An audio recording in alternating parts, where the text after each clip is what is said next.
ahead. I'll be taking. Welcome, everybody, to this episode of the Run Sober podcast. This is episode number 15. Never get that right. Episode number 16. This is 16, y'all. Today's guest, we have Daniel Flores and Santiago Santos Cortez. My bad. I'm sorry. Good, man. I'm bad with names every time. Nobody needs any extra letters, you know. Yeah. Sorry about that, son. Oh, good, bro.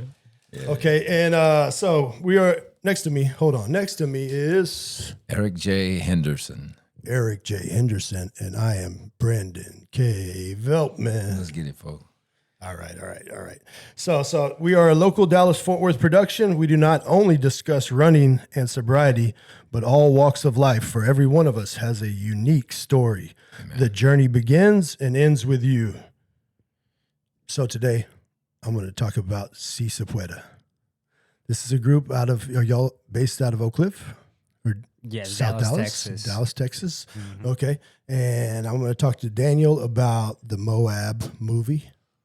And finishing the Moab 240. And can we do one thing off the rip? Sure. I never want to take for granted that people understand even our little English expressions. But if we say, si se puede, pues vamos a dejarlo bien claro. En inglés, yo diría que, what would I say in English?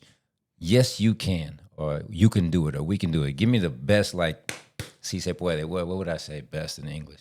Yes, you can do it. Yes, you can do it. Let's go. Yeah. Yes, sir. You can do I never it. take for granted, like, I speak this, but I don't take the literal translation so heavy. Like, because when people ask me, how would I say that in English? I was like, you say these are the words, but let me show you how to say it.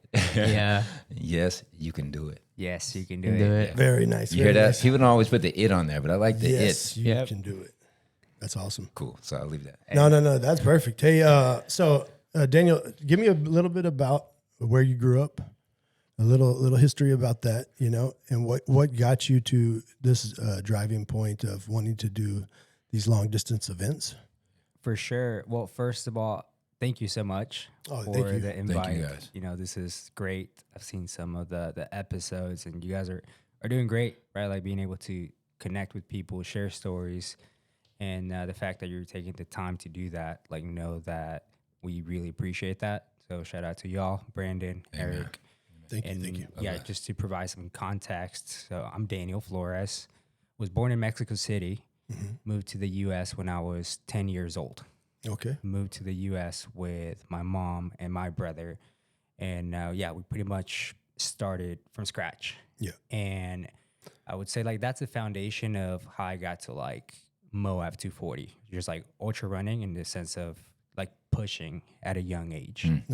I apologize there for a second. I saw at the event. I went to see that the premiere movie, and I saw how much love you have for your mother. I think she lost her purse or something like that there, or she misplaced it. Is that correct? She misplaced something.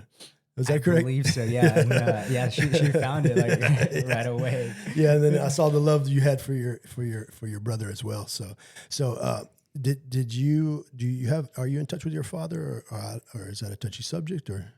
No, so ever since I was 10 years old, my parents split up. Okay. And I haven't had any interaction with them. Okay. And, in a way, like, I'm grateful for my come up, which just allowed me to become the man that I am now. Yeah. Oh yeah, for sure. Can I, not to interrupt there, because you were on a beautiful trail there, but you took us all the way to the core of it immediately with, I do this running because I learned to push at an early age. So I wonder, can you take me to the first instance you remember of that push, whether it's 5 years old, 10 years old, or whatever, when you discovered, like, yo, I have to do something, and you made a conscious, this is the way I'm going to live type decision, your earliest memory of that?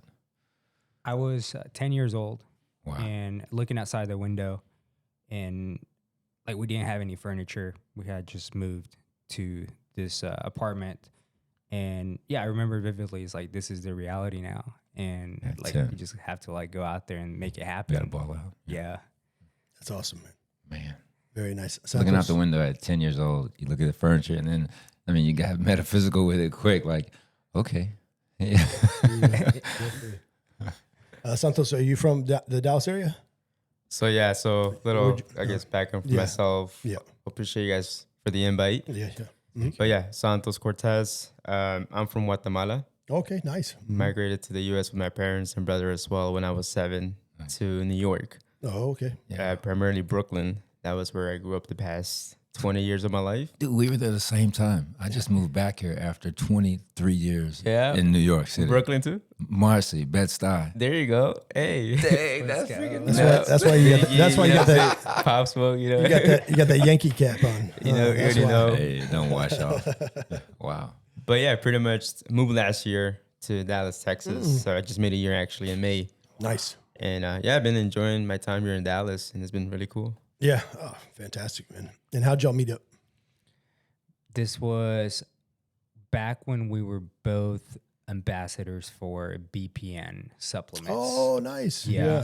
So that was like Okay. 3-4 years ago. And how'd you get linked with Nick Bear? Yeah. BPN. And you were living in New York, and you were living where? Here? in Dallas. And you met just at an event or something? Or? Yeah. Pretty much. Oh, that's awesome. Solid. Very Yeah. nice. How'd you guys get linked up with him? Yeah, so back in the day, they had like this ambassador program, maybe like 3-4 years ago. Okay. And I was just starting to get into running, and I was watching a lot of the content that he was putting out there, like the YouTube videos. And essentially, like, I got to a point where, I started using the products as well, then applied for the ambassador program. And I believe Santos did something similar. Likewise, yeah. So then they opened up like for a couple people. Yeah. You sign up, they look at your, I guess, Instagram, and then if you get chosen, you're in the ambassador group. And then I believe they had an event where they invited like all the 100+ ambassadors Nice. to come to Austin and then just like have a time, like Oh, work nice. out in the gym. So that's where we kind of like met each other. We're like the only like Hispanics, kind of similar really? background. That's freaking nuts, man. Yeah. From the ends of the U.S., New York to Texas, you meet somewhere. They clock your IG, and then was it what athletic profile do you have to have, if any? Or was it working out, or was it running already for a BPN? What were they looking for, or just a disposition? He's an endurance athlete, right? Pretty much. Endurance. But I mean, athletes. then what did they choose you for? Yeah, I mean, I would say marathons and triathlons for me, and then for Santos, it was like a variety of things as well, right? Yeah, running, some CrossFit as well in there. Dope. Yeah, it's pretty much just like living the active Yeah. lifestyle. Yeah. I think that's what they look for more, which was pretty cool. And then Did that's they, how did we they have linked up. the Go One More Ranch then or no? Nah, So you're familiar with that, right? They just had a last man standing there. that was epic to watch. Yeah. Oh, yeah. So that's huge. Like one of us here has to do it next year. Yeah. Oh, yeah. We'll go crew the person that gets Yeah. selected. There you go. Whoever does it will be That sounds good. Dude. What do you think? Would you be capable of doing that? Oh, yeah. Hey, si se puede. Si se So, puede. you're always Yes, capable. sir. Huh? Hey.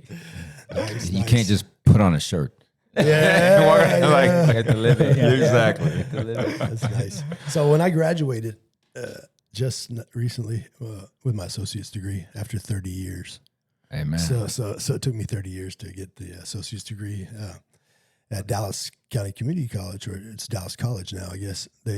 One of the ladies that was speaking, she was like, "Si se puede," and then she said, "Si se pudo," maybe, is that right? Yeah, like si se pudo, like you made it happen. You did it. Yeah, you did it. Oh, yeah. You did Okay. it. Yeah. There So you she go. said both, and right then, what popped in my head was you guys, basically. You know what I mean? I was like, that's what popped in my head. You know. Just put these two words in your mind: poo and then dough. Oh, pudo. Don't ever put those together in the kitchen, but Yeah. No. Okay. pudo. Si se pudo. You did it. If you put them together, you really did it. But Yeah. she said pudo. Nice. Si se pudo. Yeah. Yep. Pudo. Pudo. There you go. There you go. Hey, you made it happen, man. Natural. There you have it. So yeah. So continue on. So BPN, y'all met up, and what kicked off from there? You're still in New York, right? I was, yeah. And y'all just kept in touch, through social media or events, or what drove you to move to Dallas, actually? So met, that was, I believe, in 2023, February. Yeah. And just kept in touch through Instagram, social media. And I believe that year he was doing level 100. Okay. Yeah. And Nice. then I kind of just like sent him a message. I was like, hey man, if you need like crew or just help, like I'm down to help. just let me know. Yeah, that's awesome right there. And got the call. Mm-hmm. I was like, yeah, like if you want to pull up, I'll be like, hell yeah. So go. pulled up to Leadville and then kept in touch through there. And then I believe it was like the following year, 2024, we kind of just noticed like, hey man, like Hispanics, similar background. Yeah. I think there's like a lack of representation in our community. Yeah. And like, let's do something about it. And we just like started brainstorming. And then little by little bit, I just got the intuition of like, man, like if I'm gonna do something about it, like I can't do it by myself here in New York.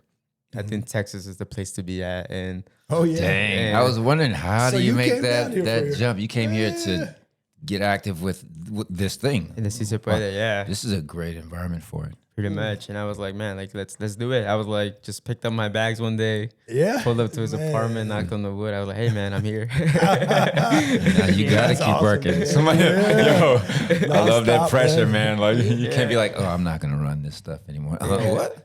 Yeah, when I heard that knock, I was like, "Oh, he's for real." Yeah, really? I thought he was Yeah. just saying, "Hey, I'm gonna be there." No, he pulled up, right? Dude, yeah. Man, You that's know what? awesome, man. Living like that is everything, because there's so many, like, people research and want to discover by research. But there's, even scientifically, some things you only discover through iterations.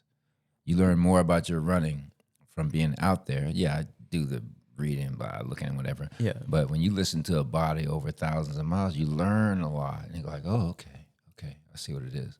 I And you agree. decided to just get up and do it, which is the big iteration. Like, that's great. And plus, leaving New York now, they asked me, like, why would you leave New York City? It was fresh after COVID. And I got it before it had a name, and you might have had it in 2020, right?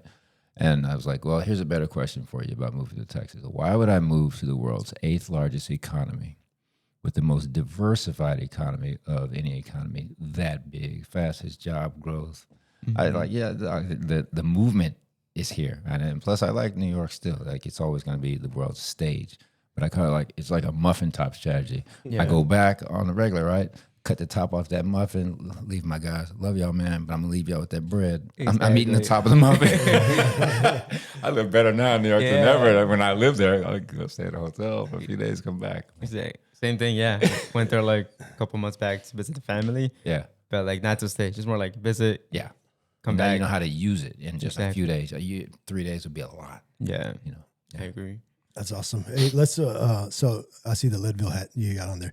Let's touch on that a little bit. That Leadville race, and how was it? I haven't even got to experience that yet. One day. Yeah, from the running and the crew. Just for the people, the Leadville, I had to get the exact details on Leadville Trail 100 run. The starting elevation is 10,002 feet above 10,200 above sea level. So there's a low acclimation, of course. Lowest point, 9,200. So your total gain is 15,744 feet over 100 miles. Just to let you know, appreciate the folks sitting here with us, man. Yeah. So did you Let us know how it was running and crewing that thing. Yeah. Oh yeah. That's what I want to know is, did you have the same crew that was out for that Moab or no? I would say for the most part. Okay. So yeah, that race is probably one of my core memories Mhm. for sure. So Yeah. like first 100-miler in Leadville, and I mean it's a beautiful place. Yeah. It is really hard, right? As far as the elevation, hard to breathe. Yeah. And I think the momentum of like what we started came from that. So Mhm. like Si Se Puede, like the why Yeah. back then was, just believing that there's greatness in the Hispanic community. And one way to show that was by showcasing that we could do these ultra marathons. Man. And back in the day, I didn't really see a lot of that as far as like Hispanics going for these races. So this is maybe 2-3 years ago. And it's so cool because you fast forward and like people are doing it now. But back then, like it wasn't something that was really shown. And I believe that is what people were able to connect with. Like that's why like a lot of people showed up from different parts of the US. So like Santos from New York, like another homie from California that I had never met in person, but he's like, I'm gonna be there because I want to like be able Support, to man. like support Yeah. this. That's why we do That's this. beautiful, Man. man. Yeah, Community is like that's the beauty of it all, you know. It shows Absolutely. a real achievement too, because I bet even when you guys met, keep that thought. you guys met, you're still not going to just vibe with somebody just because, also Hispanic in the room. Because we're whatever room we're in, we're mostly black too. You're the one. But something about, okay, he's put some work in on his own. That's who you vibe with, you know. The culture is the extra. Like That work attracting, people that have like a similar mindset, like you guys as well. Yeah, right? yeah, like you guys met through social, and now like you do Yeah, hard yeah, things, and Do hard things. Yeah. on purpose. And then like when life hits, right? Like also like Yeah. you deal with that. But yeah, so like going back to the race, that's in August for the most part. And yeah, I mean, it's 100 miles, 50 miles, one direction. And then And when, hold on one second. Yeah, it's an out and When back. you said it is in August, right? Yeah. What year was this? this is 2023. Okay. So that was the year that you didn't move here, or you did move here? I moved last year, 2024. Just last year. Oh, okay. Yeah. Okay. Yeah. I get my years mixed up. Sorry. Okay. So, but you met him there for this race. You showed up. Showed up, yeah. Oh, I nice. was like, yeah, just showed up pretty much. Yeah. Part of the crew. Did you have pacers on this Leadville? Yes, I had 3 pacers. And this is no pole race, right? You can't have poles. Is that correct? On You Leadville? can, Oh, yes. you can. Which one can you not have poles? I thought there was one race that. I'm not. Oh, familiar it's with it. it's Western State. Western State. You can't have. You poles. can't have yeah, it. Yeah, Wow. yeah. No poles. Yeah. Gotcha. So yeah. Do you like using poles? I don't like them, but it's beneficial when the legs are just completely destroyed, in my opinion. Yeah. Because I did For Sedona. 15,000, I bet. I did Sedona 125, and I didn't use my poles. I carried them the whole time. Yeah. You know, but I never thought, I was like, man, I don't really need these things. You know, after a while, I was like, man, I'm muscling through all this. I don't, but I get what you're saying. I've used them in many races, you know, poles I've used. It helps me with the back half of like a lot of 100, I'll put in 50 miles, and then the back half, the other 50, I'm just pulling it out, you know, basically surviving, I'd say. Or if you've ever run a crazy muddy one, we run there's one here up in Oklahoma called Lake Murray. It was cake batter from the very beginning, like this. And so I didn't have poles. I picked up a couple of sticks in the woods for the last 10 miles. And so I was like, yo, these work. Yeah. And the original pole was a stick.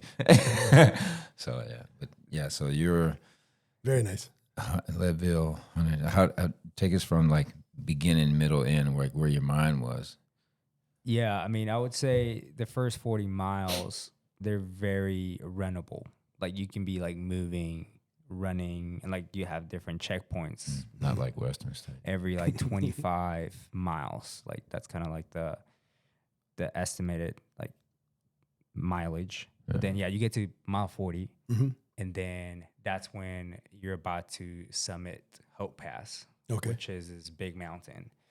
And man, when you run at the Katy Trail here in Dallas, like White Rock Lake, yeah, it's hard to train for things like that. Yeah. Oh yeah. So for like sure. you go out there, and you're like, There's oh no man, elevation. yeah, this is crazy. And you get to the other side, and that's Winfield, mile 50, and then that's when the race starts, pretty much, because now you have to come back on that same path. It's 50 out, 50 back, and then when you're having to summit Hope Pass the second time, like that's the real test, right So they're there. experienced people, I'm sure, but there's always somebody new who might trick himself in those first 40 miles, and then you probably see bodies. Or is it like that? Is it mostly experienced runners doing that?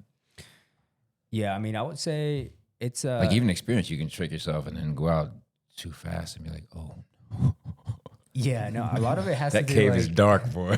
like if you look at your heart rate, right? Like being able to look at that as far as like more than the mileage, like that's key, because you want to keep it at a certain level that works for you. And like to me, that was like the real like thermometer in a way, like of like, okay, like if I can stay within this range, like I won't be overheated. Yeah, then you can continue to move. And what's your heart rate range that you like to stay in between? So this is zone 2, 160. 160. Yeah. Okay. And then I mean, coming from Texas, like it got really hot in Colorado, and I was running with someone that was coming from like the Northeast.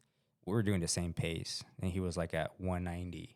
Oh, okay. I'm doing 160, and he's Same like, pace. thanks to the heat from Texas, like I was able to like maintain. Right. So like, I mean, there are ways to train for elevation here in Texas. When it's 108, 100, I'm out there yeah, doing 15, Oh yeah. 20.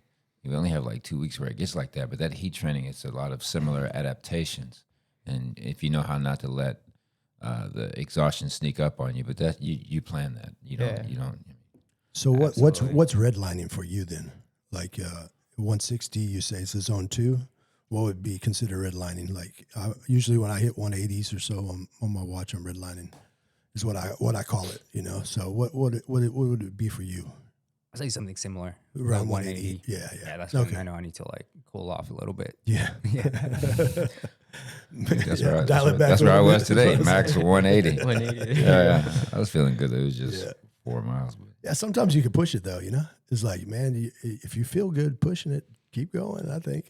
Yeah, no, absolutely. If you start getting some chest pains or something, dial that's it back. progress. That would have been much higher for me just 3 weeks ago. I'm just not getting back to better training. So, yeah. Wow. Yeah. And I think it goes back to your point, Eric, of like you can't just read about it. Like your body has to go through it to really learn. Yeah. And same with the race, right? Like Leadville, I really didn't know anything about 100 milers. I didn't know people that were doing those. So Oh, to me, it wow. was like, Yeah. okay, let me like stay within this range. I mean, nowadays, like I think I that's could good. push more Yeah. just because like I know my body more. But it's like you can't read about push-ups. So you have to do the push-ups Right, yourself to yeah. like really learn the game. That's what I love about coming to this new. I'm fairly new to this. Is only my 3rd year. Sat out the 2nd year. Did great in some 50 milers and 100K. Haven't done a 100 miler yet. But I like that starting it, you said, oh, I'm going to go run 100 miles. And not just any. I'm going to run 50. And then you discover like, crap, you can do that. Yeah. Absolutely. Yeah. Power of the mind. Yeah, don't read too much about this is what people do, blah, blah, blah, to get ready. Like, I've run marathons for years. 253 is my best. And I had this book training, like 6 months training for a marathon. It did get me there. Like, I followed that thing, and now 6 months seems like eternity. Exactly. Like things change. Yeah. Times change. The body adapts to different Yeah. kind of training plans, and you just have to like see what works best for you. And you listen, yeah. Because Yeah. you have built a base, but starting from last year to right now, I jumped off the couch and did a 33 mile, 35, and a 50 miler. And then life happened, crapped out, couldn't run 7 miles 2 weeks ago after doing all that in just March, April. But So now I see, Eric but also, listening to your body is everything. Eric will take a cigar on the trail with him sometimes. So Hey, man, he loves the cigars. So, you know. if you break down, you want to be able to pass time. Just joking. I'm folks think I'm gonna burn the woods up, man. So you, What about Santo? So what about your running? I know you're more CrossFit. You said. So more was CrossFit a couple CrossFit. years ago, but then decided to jump into speed. Oh, So like work. marathons Okay. is Yeah. like okay. where like my sweet spot is at. yeah, Oh, nice. You Very- call it very marathon speed, Yeah. but I appreciate your background. Tell us about this because what's lacking for me at these 56 years old, I'm like, get in the, not even in the weight room. I'm doing a lot of body weight squats and push-ups and stuff because you can't run better without the strength. And so you come from a strength background. How are you integrating that into your running? You're not leaving the strength training at all, are you? I mean, Absolutely not. No, great question.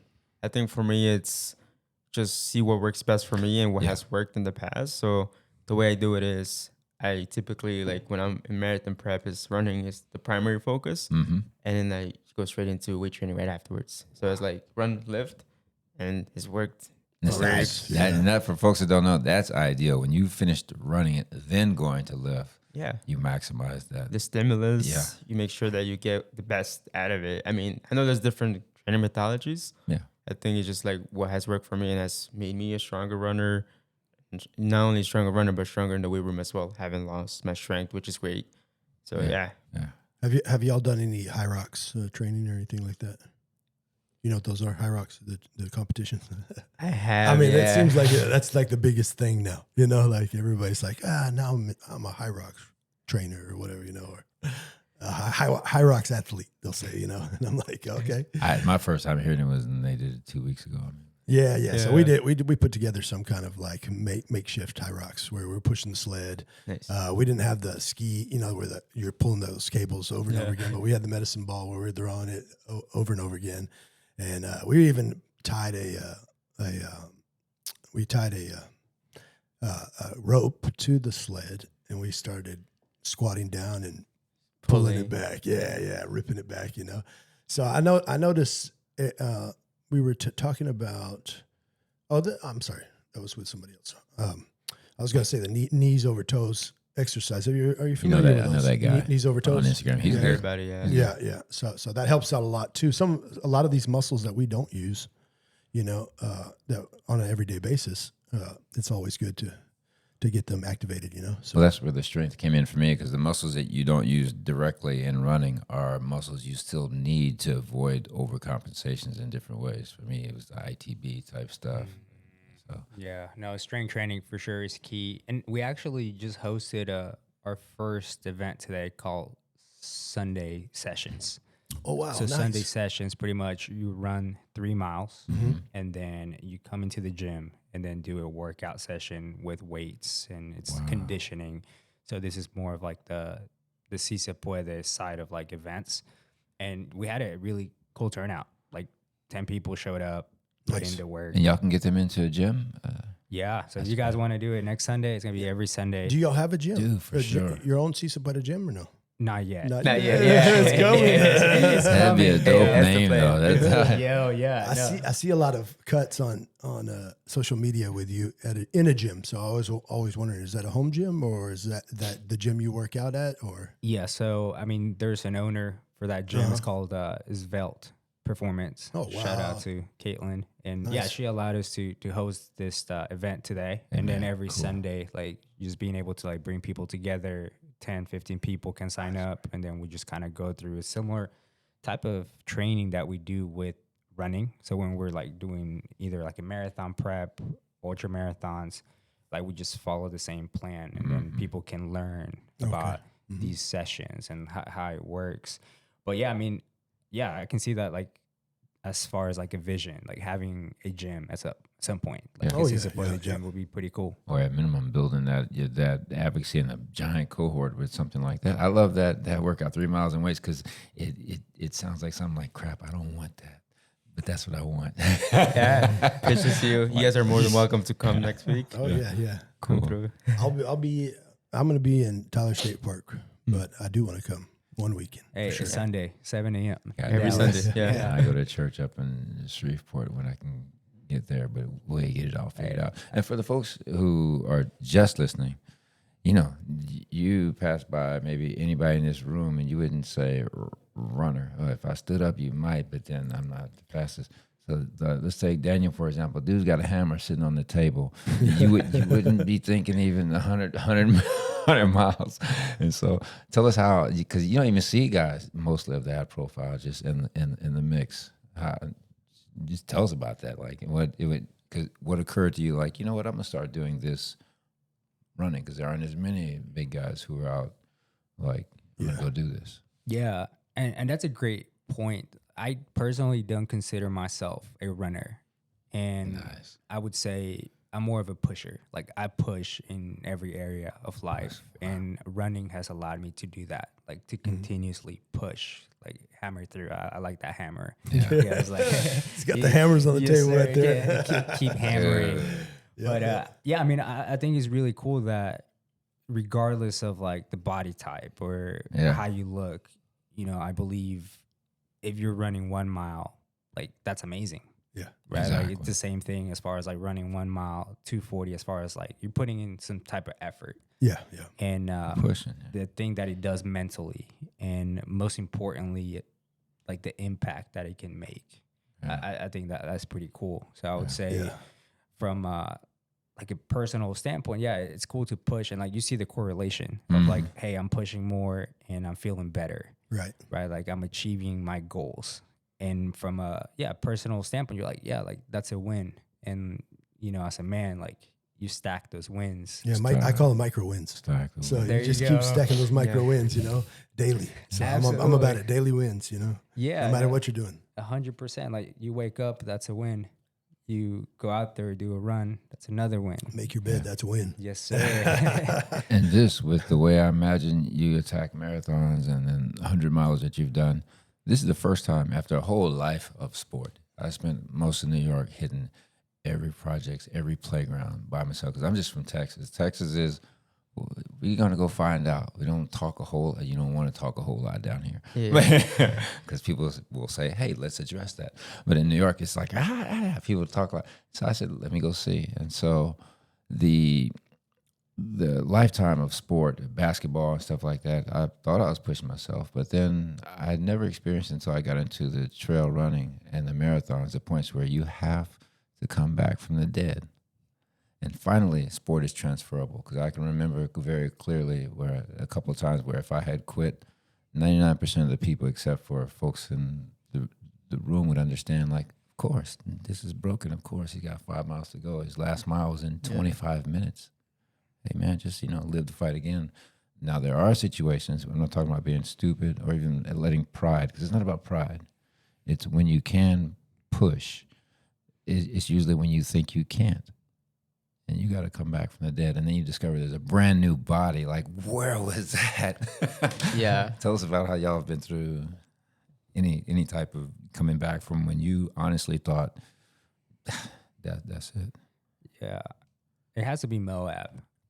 Okay. Like 240 miles, mile 30, my feet are destroyed at that point. And that's super early during the race. Did you say mile 30? Mile 30. Oh, yeah. Wow, Yeah. Yep. Blisters, sand, it's in your shoes. So you have 210 miles to go, Yeah. and your You already have feet are blisters. wrecked. Oof. Feet are wrecked. It's hot out there. No more water, no more food for the next 30 miles. I have to get to yeah. That's comedy. So it's like, no. Hey, so mile 30 to mile 67, like that was hell. Like I get what you're saying. Like in a way, you kind of die. Right? When were you allowed to pick up pacers?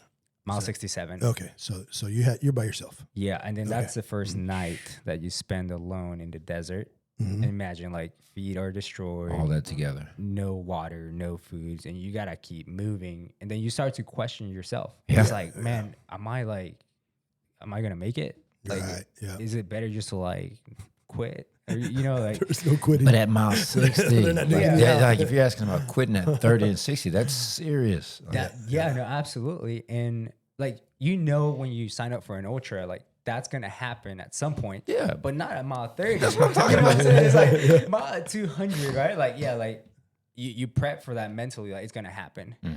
And then it happens way sooner. And then that's when you go through hell. I've never heard die. of But then that's also when you have to sign the contract. Right. Like you signed up to do this. It's just like the contract is I'm going to finish this. Yeah. Right. Yeah. Right. Because I'd rather be in pain for the next 200 and something miles Right. than have the regret of quitting.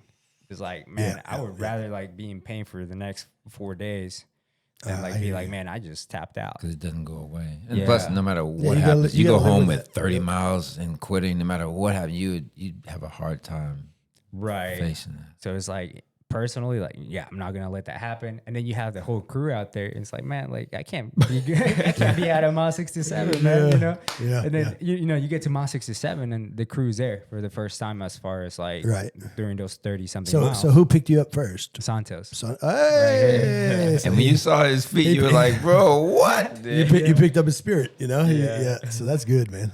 That's awesome. So how was it when you first saw him? Was he just wrecked, beaten down, Little dazed? Was lost he of looking life?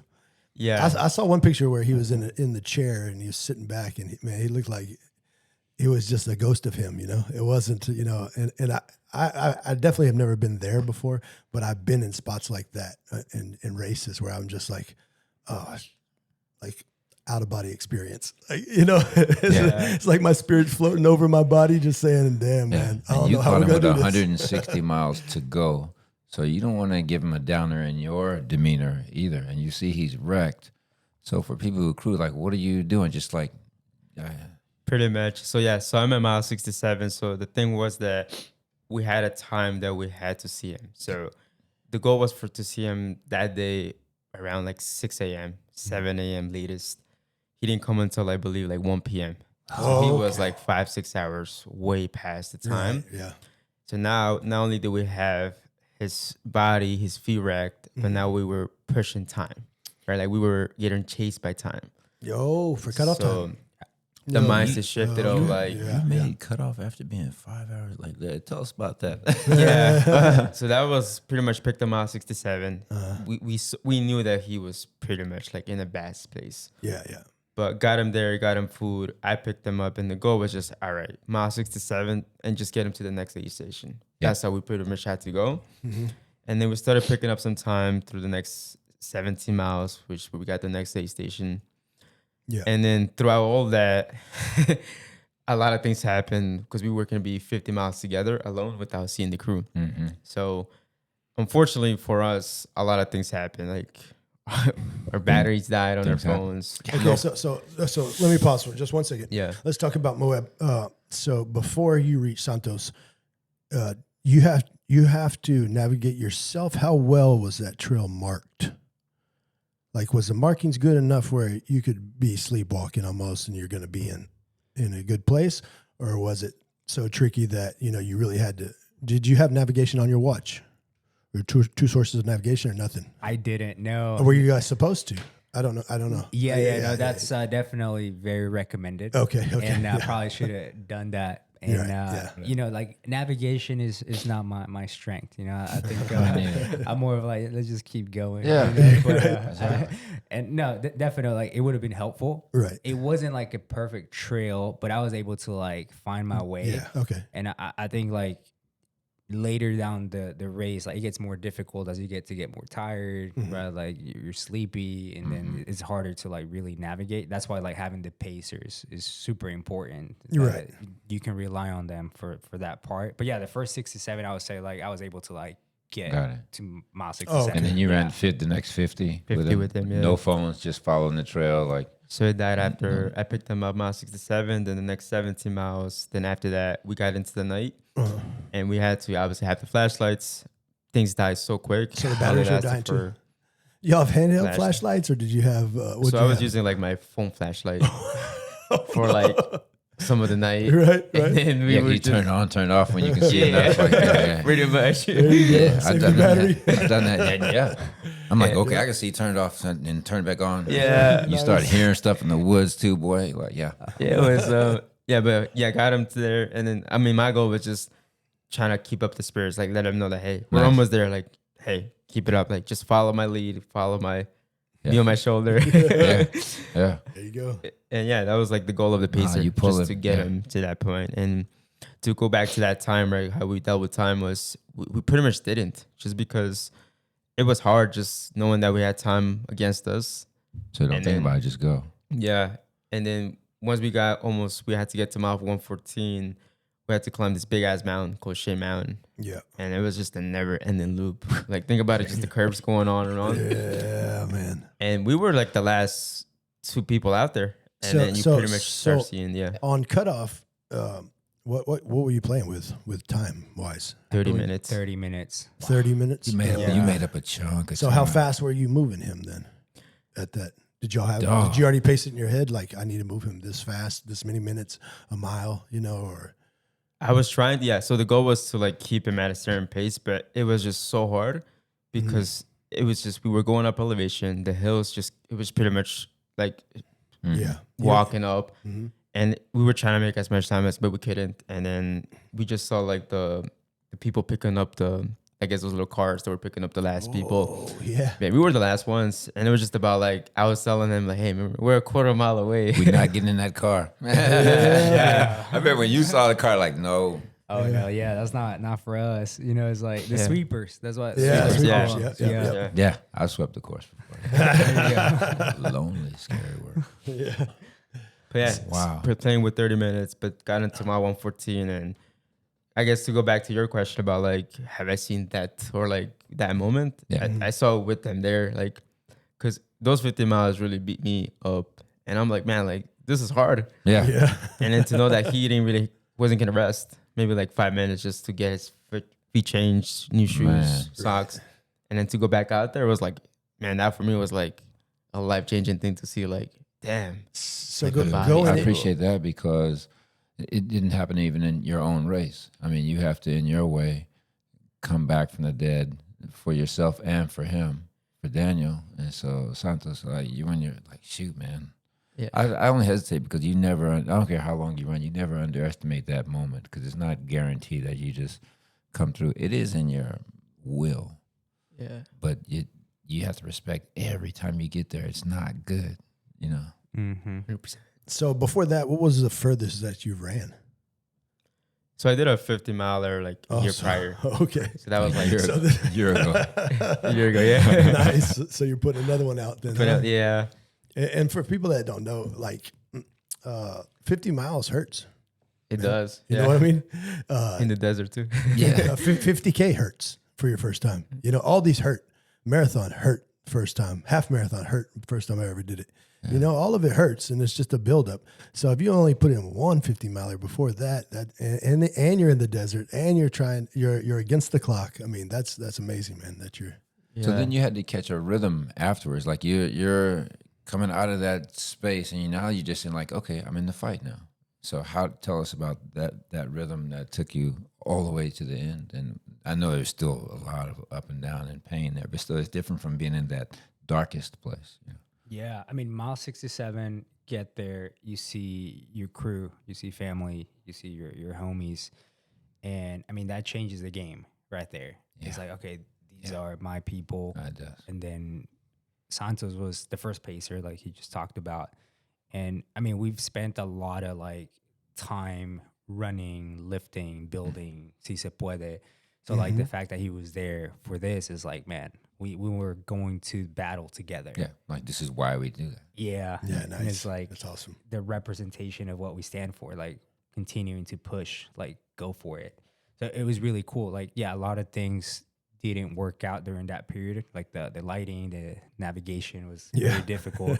But the fact that we were able to get to the next aid station, like that was like, man, that's the spirit. So some of those races, that's what it is. It's like aid station to the next aid station. Yeah. That's your goal. That's your only goal. Let's just get there first, and then let's move to the next, you know, and so on and so on. So yeah, absolutely. And that's like with life too, right? Like instead of getting overwhelmed with like the final result or like the big project, break it down into different parts, right? Like that's aid stations in real life. Yeah.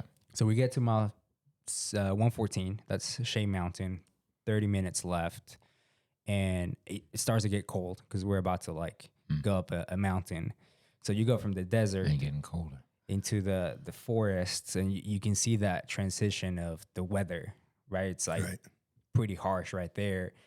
I start shaking, body's not used to it, it's cold, and then my pacer at that time is Vince. Okay, yep. And he was playing Nipsey Hussle. Yeah, that's nice. The type of music that I like, that I listen to. Let's go.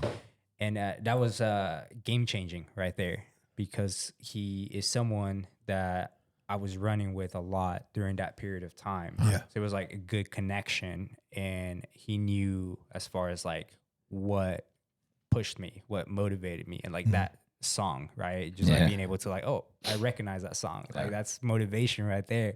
So now you got two people that do street running going up this mountain. And that's awesome. Man, we picked up the pace. Right. Like without even trying, Yeah, we came back. Just like that chemistry, that but connection. you're watching heart rate and whatnot. So. Yeah. Yeah, and then I started fueling properly at that time. Like he was like, hey, take this gel. Right. Drink your water. Nice. Boom. Getting back into rhythm. We started moving. We started to pass people. And it's like, okay, we're back in the game. Yeah. You know, and I'm 5 hours down. Absolutely. It's like picking up time, passing people. And, you know, the way I look at it is like boxing. Yeah. Right? Yeah, like the first rounds got knocked out. Yeah. You know, like Couple Moab beat me, you know, that first like 2 aid stations. Yeah. Right. But then that third one, like we took the W. Right. We're like, yo, we made up time here. Yeah. And man, yeah, like you start seeing like random stuff. Like I believe we saw like bears and stuff like that at night. And it's like all sketchy, right? Yeah. Like, you start moving faster. And yeah, I mean, it just takes that one W, like we talked about, like stacking those wins. So okay, now we got one. Let's get the next one. Right. Yeah. So where was your first? Did you lay down and sleep? That was mile 67. That's when I just stopped. Got Santos as far as like the pacer, and then we went a few miles, like 27. 2017 plus, like 30. like 30. Yeah, that was the first time. Like, So I 97 took some miles, about rest. somewhere around there. Yeah, So did you? Was this an aid station, or this in the middle of the woods? What was this, or a mountain, or? it was in the no, it was an aid station. Oh, okay. Yeah, Did they have cots available for you to lay down? they did. Okay. So, yeah, So okay. and then Nice. like I would say in 4 days and a half, I slept like 4 hours. Oh yeah. Yeah. So that one there, you just slept what, maybe 30 minutes, an hour? Yeah, so we were supposed to do like a 30-minute nap, and then I believe Santos did something with the alarm. We kind of slept a little more, right? What's the story? Yeah. We'll do that. Saved my life. Tell us the story. Put a new battery in his I'm back. gonna tell you yeah. though, that little bit is Sleep that is a means- wonder drug. Yeah, it does for It sure. was It was a strategic. strategic. Yeah. Nice, man. That's what the coach does, boy. Yeah. Like, Strategy. you ain't gonna like this, but here we go. Had that in the back pocket, you know, just That's awesome. Because like I just did I should have done more than the 100K, but I was out doing 100K, and when night hit, I just went to sleep for like three hours during the race, a little bit over 3 hours and 15 minutes. I woke up, I was catching everybody, just like you said, you start catching people, because it's like Eric just said, it's a new battery, and I was running the whole time. Now I'm seeing all these other people that stayed up all night long, and they're barely moving. That's what I was telling you before about the 2 miles per hour, 30-minute miles. That sticks in your head and it sucks. When you start hitting that, you're only getting 2 miles and an hour passes by. Man, Yeah. that's when I mentally, sometimes I'm just like, is this worth it or not? Well, when I did this 100K just this weekend, though, I ran the whole time. I didn't walk, the whole time. And that 3 hours or whatever I only did 29 miles that night. It started at 6 p.m., 29 miles that night. And we stopped maybe at like 10:56, something like that. I slept till 2 o'clock in the morning, woke back up at 2 in the morning, and then finished the other 40 something miles, That's the thing, just to take it to I give credit to people who actually hate on the sport when it doesn't become sport. Because I'm out there to push myself. When they say, oh, shoot, anybody can walk 100 miles, they're right. Like, even people who don't think they can walk, it would be a huge achievement to walk. And I would give full credit to that. Like, you can go on the block right now. People who've never even, they say, look, if you got to finish this 100 miles to go save your little brother or whatever, you'll do it. Yeah. But when we choose to do it, what makes it not arbitrary is why you choose to do anything that's difficult. And because I want to see, I run mostly out of the curiosity of it. Like, even just last weekend out at Trailhead Running Supply. Shout out to the Trailhead people. And Good job, Eric, Jason. by the way. Good job, Eric. They had this relay. He showed up for us. We didn't even show up. Like, I believe, and it's not an expression that I'm using. God works things out that way, and I mean that very literally. Like, I'm just not fresh back. I needed to work. So it was a relay team running 2 miles and back out at Lake Grapevine Trail, North Shore, and I didn't have my teammates. And so it's on me to. I was So one of his teammates. So I was like, okay, you know how it is in trail. You're not competing, but you're always in your mind competing. And like, it's all love out there. No other sport where you meet the elites who will be like, hey, man, good job. Ain't anybody going to tell me that on a court in Brooklyn? Nah, no. When I'm banging on them. Or if I'm missing jumpers, he's like, it's okay, man. Hang in there. You can do it. They'll tell you to piss off. It's not going to happen. Get off the block. On the trail, there's a guy out there who's doing 8-minute miles in that 100, and he's still going to get his, but he'll look at you like, you good? Keep it moving. Like, there's no pride of I might miss out on something if I don't show humanity. That's what I love about it. And so, long story short, last weekend I was running. I was like, well, I need this work. I don't see 20 miles right now, even though I'd done the 50s and the 30s about 2 months ago. I didn't see it. So I said, that's why you do it. And so for you guys, I mean, to approach it from the level of curiosity and impossibility. And you gave me a new thing here, Daniel, which is I'm not more of a runner, that I'm just like a pusher. Not a runner, I'm a pusher. I just want to see it. I have no idea what's going to come out the end of that black box, Yeah, no, I think that's powerful right there. I think it goes back to like, there's this line is like, the greatness is tied to the attempt, not the outcome. So like the fact that you're even like going for it, like that's respect right there. And I love that. Just like, you never know as far as like when it comes to training for like 240 miles, if you're ready for it. You know, it's like, Good point. if Yeah, it's a good. marathon, Yeah. like it's already like science. Like Yeah. you know exactly what you need to do, what paces. You can predict a lot of it. Yeah, but when it comes to 100 miles, 240, like there's a lot of like unknown. And it's like at some point, like your longest run can't be 200 miles. No. You know, like it has to be like 40, 50. And then the rest is like, you just got to believe in yourself and like go out there. Yeah. Right. So it's like sure. a lot of faith in it. Yeah. Yeah, a lot of grit. A lot of grit. for sure. Because after, just like I said earlier, the 50 miles is, I think that's a point for everybody that it's like after that, it's just a gritty ass thing, man. You know what I'm saying? Yeah. From 50 on, it's just like you're just putting it out there, man. Do it, you know, and however you want to do it, basically after that 50, I think. So that's awesome, man. So tell me a little bit about the movie you premiered, and you guys are traveling around and premiering the movie at other spots. Is that correct? That's correct. Yeah. So we started showing films with Leadville 100. And the whole purpose was to spread the message, like showcase that we can do these hard things. Yeah. And the concept was, okay, we're going to train, we're going to run Leadville 100, but we're also going to capture this, make a film, show it. And then we eventually went to like the Latino Cultural Center, showed it there, the Texas Theater in Oak Cliff, went to Austin. So that was like the foundation. So that was pretty much last year. And then for this year, similar concept with Moab. It's like, you know, it's going to be great to not just like experience this, but also like showcase it to people for motivational purposes. Yeah. And we showed it about a month ago at the Texas Theater for the first time. Yeah. You were there. Yes. Appreciate you for Oh, the support. Man, it's beautiful. It was a beautiful show. It brought me to tears, especially watching some of the parts that you're in pain. And I've been there before. Not quite there, but something similar. And I was just like, it brought me to tears, man. I was just like, man, it's very, very emotional. This sport brings a lot of emotion out of people for sure, you know? Absolutely. And, you know, shout out to our friend and also co-founder, Ramon Morales, who filmed. Let's go. Shout out to the GOAT. But yeah, it's like his second time making a film out of an ultra marathon. Okay. And it goes back to the concept of like when he filmed Leadville, he had zero experience filming. Dang. Yeah. You know, and then he created a film.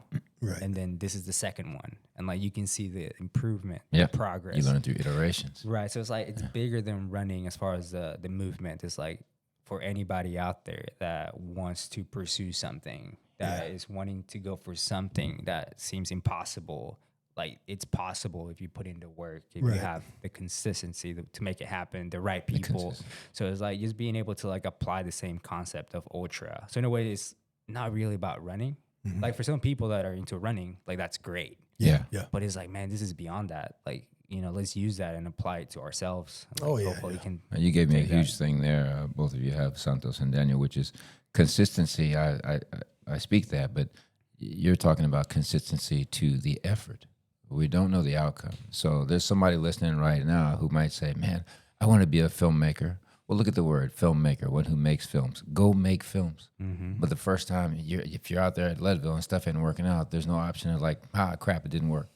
No, you're going to make a film. If you got to draw it on pencil and paper and then flip the pages like when we were 4, you know, like, you know, you're going to, and I love that the crucible, it causes very useful creativity. It's, again, none of this is arbitrary. Like sometimes when you have less, you do more incredible things. And that's why I want to ask you guys, like, it's motivating me too. When you're looking at motivating people, and particularly, I want to go slowly on this point when you say we have Hispanic people that we want to motivate.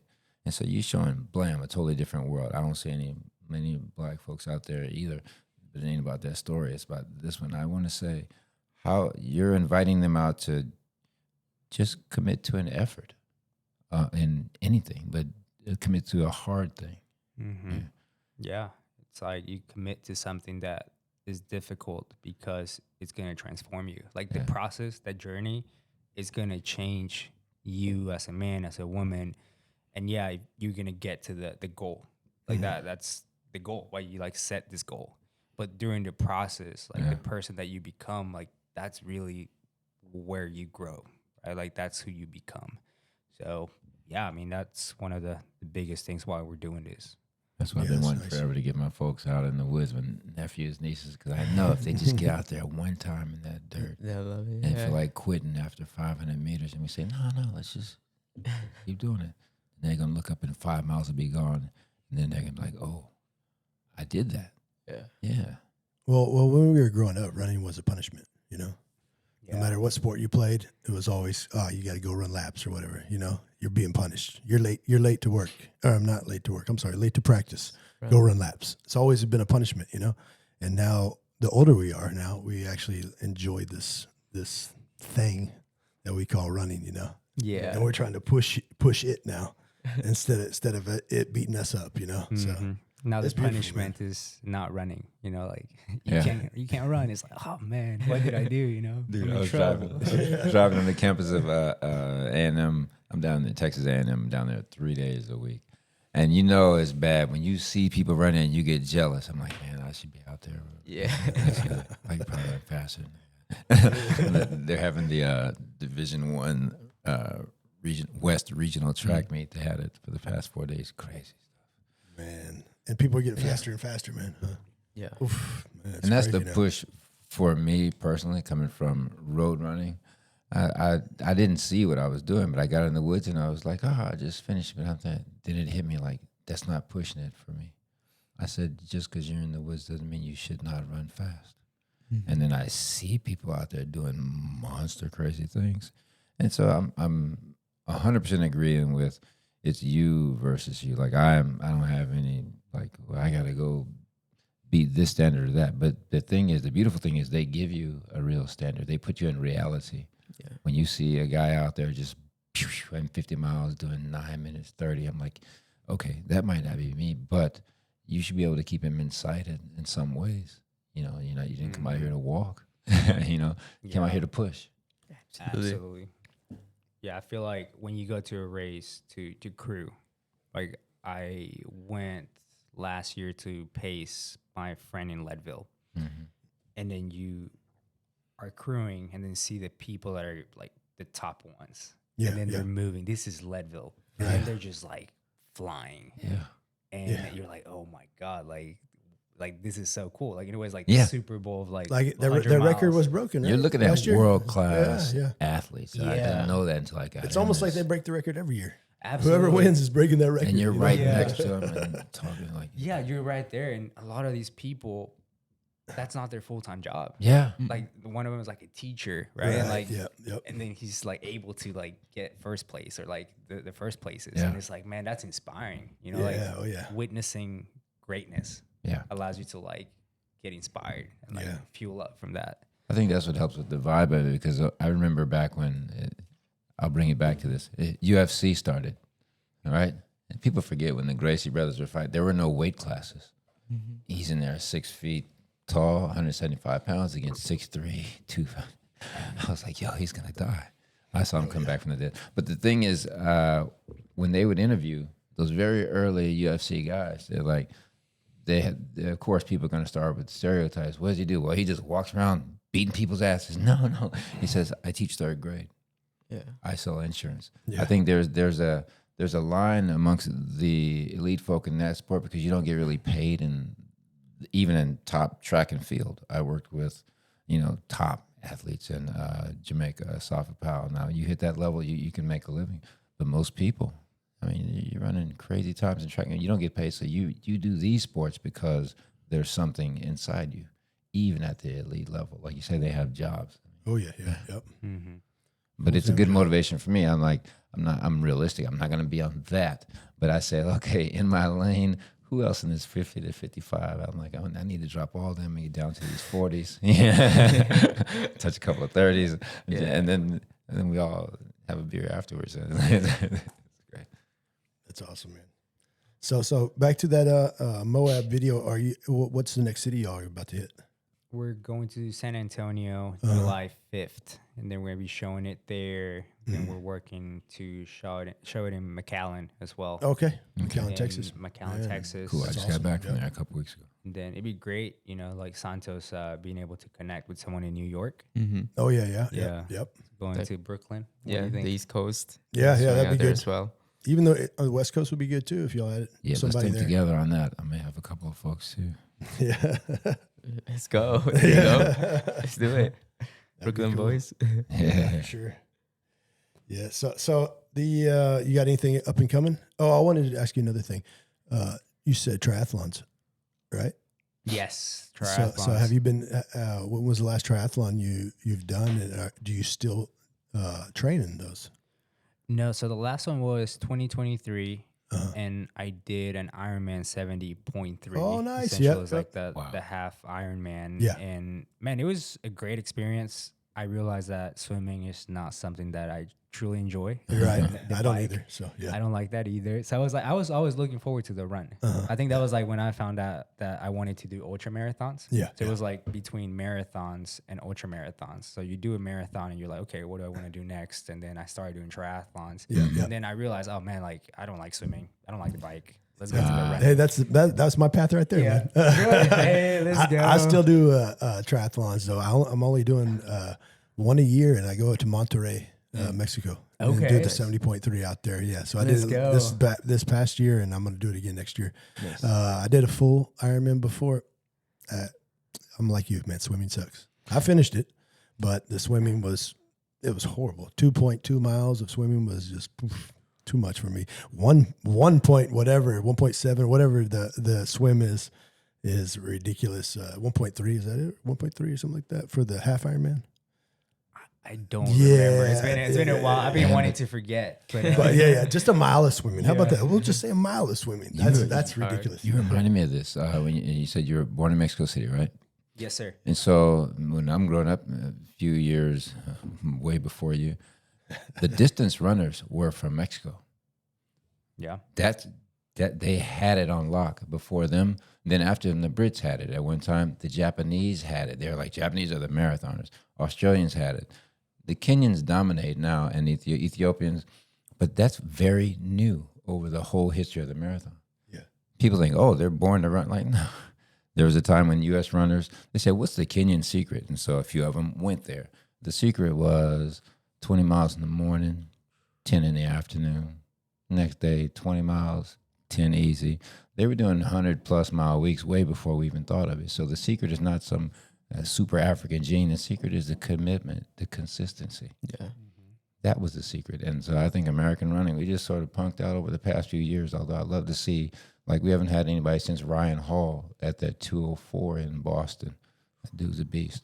Now Connor Mance is back, bringing, like, I don't care about the times, I care about the fight. Yeah. We've been paying, even in Chicago, they have this thing called the American Development Program, where like we were getting waxed, and even I would go to races in New York out at Cow Harbor, thinking I'm going to stand next to some Kenyan runners. Not a single one showed up. I was like, what happened? Well, we're only paying the American runners. I was like, how? Like, what kind of country that claims to be the gorilla of the world says, I can't compete, so I'm going to pay you for your 15th place finish? Yeah. It's just, And they're doing it in Chicago. There's still that program where you can run a 2:20. No, ain't nobody touch. I'm saying at the world class, you ain't even on the map. The women's leader, she's running our men's qualifying time now. wow. 2:17, the world's fastest woman. And so I'm like, we have to get back to the fight. And I love what, like I say, Connor Mance is doing. But and I bring that back to what you guys are doing, which is, who can tell if at one moment Mexico had Australia, Japan. It's just culture, and the culture of, sometimes it's the culture of this. This is just what we do. When I lived in Spain for a while. They just do football. I'm talking soccer. Yeah. I was there when Ronaldo first showed up to play for Bobby Robson, and they're like, "Wow, we think he's gonna be pretty good." Oh, The best, man. I met him once. It was nuts. But and so you go to Brazil, you go deep. I go to Rio a couple times. In the neighborhoods, they themselves didn't call them favelas, so I'm not going to call it that. And dude, they grew up with that fight and the skill and the heart of it. And so I would love to see if here, and to bring it right back home, what you guys are doing is so huge. If you can get people and drag them in, It's like, you know what? Because I'm doing the same thing. They'll come happy. They'll come kicking and screaming. But once they have that achievement, like, oh crap, I did this. You have to have seen it in the people that you've coached, people who've come from through Si Se Puede, who thought they could do nothing, and then now you guys have shown them like, oh wow. Absolutely. I mean, every time there's a race, like whether it's Leadville or Moab, like people sign up to do hard things after seeing it, after experiencing it. Like we had someone that was doing like 100K, but then after Moab, it's like, I'm gonna do 100 miles. Yeah, she came. Yeah, Brill, she came in here. Yeah. So it's like, it's so cool to see that. So, you were the influence. You're the influencer. Running influencer That's over there. Real world. That's what puts it on the ground. That's real world stuff. But it comes down to like, hey, you know someone and they did it. It's possible. Yeah. Right. And like that's the message is like we can all do these things. Yeah. It's like we can all like push for more. And a lot of the times it's just like right next to us. Like Santos, he goes really fast. And I'm like, yo, let me go run with you at the track. Right. I'm trying to get faster. Right. So it's like people a lot of the times look for inspiration like somewhere else. And like a lot of our inspiration is next to us. Right next. Yeah. Like right here. Yeah. Oh yeah. And that's beautiful, man. That's huge. Hey, so I got. We're gonna wrap this thing up, but I got one last question for y'all. Yeah. You know what it's gonna be or no? I don't know. No. Okay. What's your favorite movie, Santos? Favorite movie? Yeah, Damn, it's man. been a while. Yeah. So I'll say, is this old one? Maybe you guys heard about it. You should be Maybe saying don't. Moab. No, that should be your favorite movie. Come on, man. That was gonna be my answer. That's up there for sure. Trick question. But come right in. He's like, it's an old one. It just came out like a month ago. Yeah, no. So shout out to Ramon. He love his films, but Word up. the reason that I will mention this one is because I relate so much to it. So it's called Bajo la Misma Luna. Okay. I don't know if you guys heard about it. Never heard of it. I would love to see it though. So it's pretty much Hispanic child from Mexico. His mom has migrated to the U.S. like before him, and then he stays with his grandma. Spoiler alert, by the way. And then pretty much his grandmother passes away, and now he's by himself. So his only resource is like, hey, I need to come migrate to the U.S. and I'm gonna do it by myself. He's like, believe like 7 years old. Goes through the whole process of like the desert, Rio Bravo, pretty much migrates. So I see myself a lot through that because I experienced that at the same age, migrating from Guatemala, coming to the U.S., coming to a new country, new culture, right? Like I saw a lot of similarities, and I just love what it represented, and that's why I love that movie. So that's definitely one of my favorites. Can you say that title again? Bajo la misma luna. Bajo la misma luna. Yeah. Okay. Nice. Okay, same question going out to you, Daniel. Hey, you already know. What's your favorite movie? No. You can't star in this movie. Apart from that one. Okay, so apart from Moab 240. Yeah, or Leadville. I love that one. The Si Se Puede Road to Leadville 100. That was the first one. Yeah. We got them two locked. I mean, I would say for me, I'm a Rocky guy. Oh, nice. Rocky Balboa. Yeah, man. First one is like motivated by not just the movie, but like the way like it was done, right? Like the same person that was in it, like being able to like help with production and like being able to like paint this picture. Like to me, it's just like He created that, That's a right? fight. Sylvester Stallone? Yeah. He did. okay. He fought for it to be like he wanted it. 100%. So it's like a lot of inspiration comes from that, and like we can all relate to like fighting, you know, as far as like life and like winning rounds, right? That's why I talked about that. But yeah, I would say Rocky. I gotta say, man, when that was my first marathon in Philadelphia. I don't know how I ended up running marathons. Well, got on a treadmill in Queens because the bikes were full one day, and I was like, I hate treadmills, but I've never been on one. A month later, I ran Staten Island half, 125. I'm like, oh, this is fun. I'm gonna do that.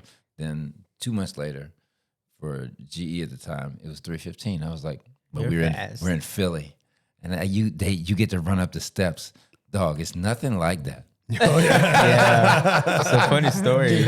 That's where I ran my first sub 3. Nice. It was life changing, man. Yeah, I love that course. Love that. Shout out to that course. Man, that race. yeah. It's cold. It just keeps you in great. Yeah, I mean, discipline. Yeah. Wow. Very nice, man. What about y'all?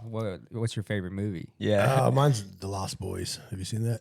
I haven't. No. Okay, this is this tattoo right here. Dude, So yeah, Okay, that's, gotcha. that's David. So this is actually Kiefer Sutherland. Yeah. You know Kiefer Sutherland. So No, yeah. no. You don't know who he is? Yeah, you do. He's on a 48 or another 48. What? He's the detective, I think. I'm very bad at like TV shows and movies. Well, how old are you? I'm 27. Oh, that's probably why you don't know. Yeah. No, yeah. So I doubled him up. Yeah, I doubled you up almost. Yeah, so I doubled him up. but it's a vampire movie. So Mm. yeah, it's The Lost Boys. There you go. It's based in Santa Clara, California, maybe. Yeah. It's a great movie though. How about you, Eric? It's I got to go back. I saw it when I was a kid. 'Cause I'm not movies either. I watch TV, but just I leave it on the Alfred Hitchcock hour, like that channel. Yeah, That's it. So The Twilight Zone. yeah, if I walk in the house, that's on. Walk out the house, that's on. I leave the TV on so I can walk in. There's some Hitchcock playing. But it was Cool Hand Luke, Okay. Yeah. Paul Newman.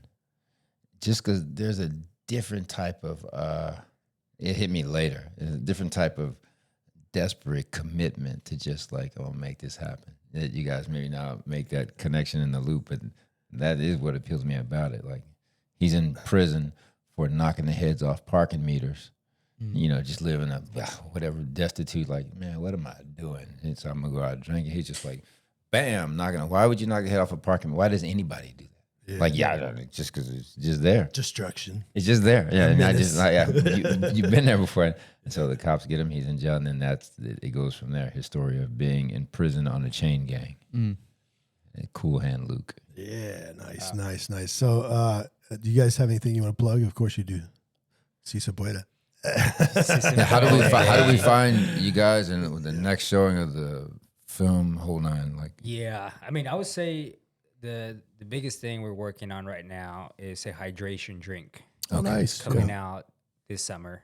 Okay. And we're actually heading to LA mid-June to finalize the formula. Mm-hmm. And then after that, we're going to start production. So we're working on that. And the goal is same to title, same brand? working in progress, most likely related to Si Se Puede. Okay. But yeah, man, that's going to be exciting because like one thing is like to motivate, inspire, but also the other side is like, how can we make an impact as far as like from a health standpoint? Man. And is this sports nutrition drink like a Gatorade, or is it a more for the athlete, the runner, or like heavy sodium, or what would be the base of this? Yeah, so sodium as far as higher than usual Okay, for hydration Yeah, purposes. So electrolytes. Got it. And not as specifically for athletes, but more of like your everyday drink for Oh, okay. the people. Yeah, that's what I was wondering. that's- Yeah. Almost like a Gatorade. I appreciate that lane that you're in, a hydration drink, because no matter how much you work out, especially for kids, you can't outrun a 12-ounce can of Coke. Can't never. You can't. Some sugar, yeah. That's it. Yeah, no, that's not even a metaphor. Like, you cannot. Like, some things are just gonna war against you, and they're gonna have their effect, and you can't just It like wins this war. So eating, Especially with ultras. yeah. drink And Coke like it's crazy, man. what you put in you It's my excuse. makes a huge difference in an everyday, little day sort of way. So that's an interesting concept, an everyday hydration. Yeah. And just to like, I guess, put the cherry on top, it goes more than running, right? Like it started Yeah. with running, with the films. Yeah. But it's like, how can we now make a bigger impact for the community? Like show a difference Solid. and change future generations. Yeah. Because something that we didn't really grow up with. Yeah. But we're like, hey, we're here now. Mhm. Let's lead the way. Let's pave the way, and let's do it for the future generations. So do you- I'm do not y'all here have for a- me. do y'all I'm have not a- here for me. Oh, my bad. Yeah, Do no. y'all have a website? We do. It's going? do. Okay. Yeah. So what is the website for anybody that wants to know out there? It's sisepuedecreations.com. Okay. And do you have all your up and coming adventures and the movies, drink, so on and so on, everything that you guys are putting together basically on there? I would say Instagram would be the best way to go by Oh, it. We okay, still need cool. to work on the website a little Okay, more. yeah. And what's But, that handle? It's Si Se Puede 1.0. Oh, nice. Yeah. On Instagram.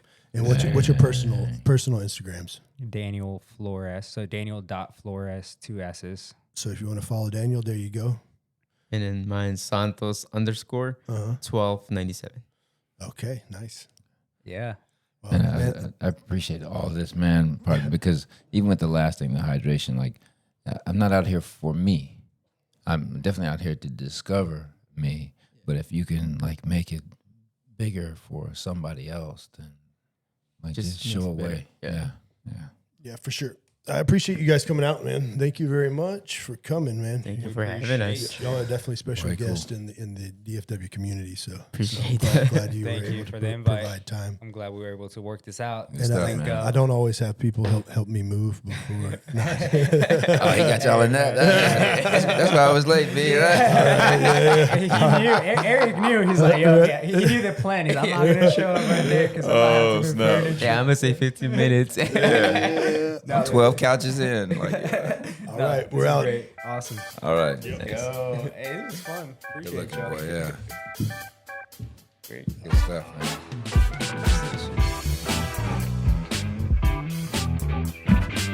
Yeah, it's cool, man, just to be in a place where you guys are just doing it every day. I mean, there's so much more to discover in the